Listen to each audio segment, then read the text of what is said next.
ও কেরানি প্রকাশ্য পথে এই হত্যাকাণ্ডের বিচার চায় না, আমি তাকে ঘৃণা করি।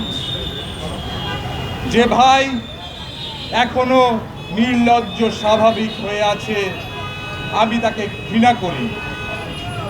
এই মৃত্যু উপত্যকা আমার দেশ না, এই জল্লাদের কসাইখানা আমার দেশ না, এই বিস্তীর্ণ শ্মশান আমার দেশ না।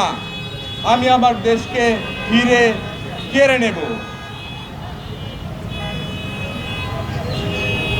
প্রিয় সুধী, আমরা এনসিপির পক্ষ থেকে এখানে এই যে গতকালকে একটা ঘটনা ঘটে গেল, মৃত্যুযজ্ঞ চলল, এটা কি স্বাভাবিক মৃত্যু? আপনাদের কাছে কি মনে হয়? কতদিন পরে পরে এই ধরনের ঘটনা ঘটছে আমার এই দেশে। এই যে কেমিক্যাল কোম্পানিগুলো বিভিন্ন জায়গায় কারখানা খুলে বসেছে, এই কারখানাগুলো খোলার জন্য তো শিল্প মন্ত্রণালয় থেকে পারমিশন নিতে হয়। তাহলে প্রশাসন এই মৃত্যুর দায় কিভাবে এড়াতে পারে? আমরা কতদিন পর পরই এইসব আমার দেশে এইসব ঘটনা দেখতে পাচ্ছি। পুরান ঢাকায় কিছুদিন আগে আমরা এই নারকীয় হত্যাযজ্ঞ দেখলাম, মৃত্যুযজ্ঞ দেখলাম।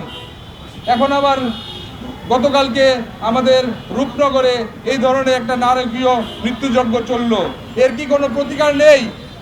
আমরা জাতীয় নাগরিক পার্টি ঢাকা মহানগর উত্তরের মিরপুর জোনের পক্ষ থেকে আমরা এই প্রতিবাদ সভায় আজকে আমরা প্রশাসনের কাছে দাবি জানাই, এলাকাবাসীর কাছে দাবি জানাই, এই ধরনের কেমিক্যাল কারখানাগুলো এই ঘনবসতি এলাকার থেকে সরিয়ে নিতে হবে। এবং গতকালকে যে হত্যাযোগ্য মৃত্যু হলো, তাদের আত্মার মাগফিরাত কামনা করি এবং তাদের প্রতিটি সদস্যকে ক্ষতিপূরণ দেওয়ার জন্য দাবি জানাই এবং অনতিবিলম্বে দোষীদের বিচার চাই।